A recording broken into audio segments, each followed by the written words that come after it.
Hello friends, welcome to another new video. তো নিয়ে চলে এসেছি এই মুহূর্তে সবচেয়ে বড় বিগ ব্রেকিং আপডেট তোমাদের জন্য।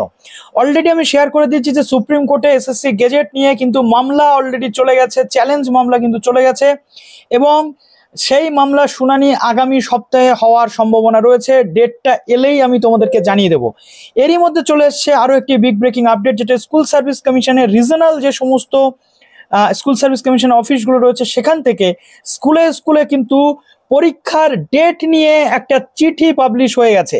তো ডিসকাস করবো আজকের এই ভিডিওটাতে কবে হতে চলেছে পরীক্ষা। যদিও আগে যে ডেটটা আমরা বলেছিলাম সেই ডেটেই কিন্তু এক্সাম অলমোস্ট হতে চলেছে। তো মোটামুটি আমরা যেটা দেখতে পাচ্ছি, এখন অনেকের প্রশ্ন থাকতে পারে যে পরীক্ষাটা সেই ডেটে হবে কি হবে না সেটা নিয়ে ডাউট রয়েছে। তো ডিসকাস করবো। যারা নতুন আছেন অবশ্যই চ্যানেলটিকে সাবস্ক্রাইব করে পাশে থাকা বেল আইকনটি ক্লিক করে দেবেন, যাতে সব তথ্য আপনার টাইম টু টাইম এখান থেকে পেয়ে যান।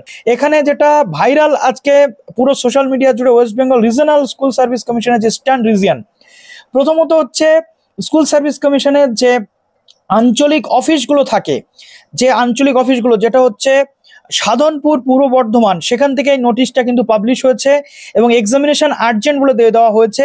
দ্য চেয়ারম্যান অর্থাৎ ইস্টার্ন রিজিয়নের যে বর্ধমান ইস্টার্ন রিজিয়নের যে চেয়ারম্যান রয়েছেন তার পক্ষ থেকে সমস্ত যে স্কুলের প্রিন্সিপাল, সেক্রেটারি বা হেডমাস্টার, হেডমিস্ট্রেসদের বর্ধমানের যারা রয়েছেন তাদের জন্য দেওয়া হচ্ছে। এটা মূলত তখন দেওয়া হয় যখন পরীক্ষার নির্ঘণ্ট মোটামুটি ফিক্সড হয়ে যায় যে এই ডেটে পরীক্ষা হতে চলেছে এবং স্কুলগুলোকে রেডি থাকতে বলা হয়। এটা সেই নোটিশ, ঠিক আছে। কি বলা হচ্ছে? Consent to spare the institution as venue for conduct of second SLST 2025, ঠিক আছে। সেকেন্ড এসএলএসটি 2025-এর যেটা তোমাদের হতে চলেছে কবে, কি বলা হচ্ছে? You are aware that second SLST 2025 equipment to the post of assistant teacher 9, 10, 11, 12 aided, sponsored এবং secondary high secondary level school, যেটা 7/9/2025 অর্থাৎ যেটা হচ্ছে সেপ্টেম্বরের 7 তারিখ এবং 14/9/2025 এখানে টেন্টেটিভ অর্থাৎ সম্ভাব্য ডেট কিন্তু সেটা হতে চলেছে।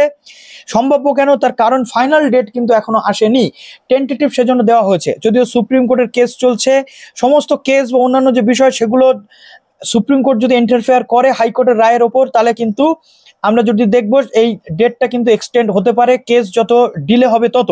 কিন্তু যদি কেস ডিলে না হয়, সবকিছু যদি স্মুথনেসের সাথে চলে, স্কুল সার্ভিস কমিশন যে নিয়ম করেছে সেই নিয়ম অনুযায়ী, তাহলে কিন্তু এই 7 এবং 14 তারিখে পরীক্ষা তোমাদের হতে চলেছে।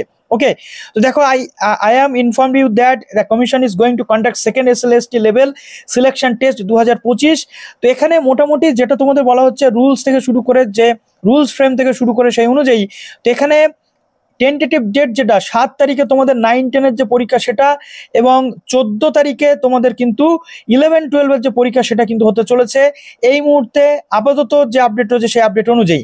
অতএব তোমরা পড়াশোনা কিন্তু কন্টিনিউ চালাও এবং অবশ্যই কোর্ট কেস বা কি কি রয়েছে এগুলোর উপর আমাদের নজর থাকবে। এখানে সবচেয়ে দুঃখের বিষয় যেটা রয়েছে সেটা হচ্ছে মার্কস 10-এর যে এক্সপিরিয়েন্স এবং এজ রিল্যাক্সেশনের যে ম্যাটারটা ছিল, যেটা আর্জেন্ট ম্যাটার, সেটা সলিউশন হওয়ার আগেই স্কুল সার্ভিস কমিশন কিন্তু পরীক্ষার ডেট ধার্য করে দিল 7 এবং 14 তারিখ। এখনো যদি অফিসিয়াল আসাটা বাকি স্কুল সার্ভিস কমিশন অফিসে, যদিও এটা একটা ইন্টারনাল যে চিঠি রয়েছে রিজনাল সেক্টর থেকে যে স্কুলগুলোকে, সেই তো ভেতরে ভেতরে কিন্তু চিঠি যে চালাচালি সেই প্রসেস শুরু হয়ে গেছে।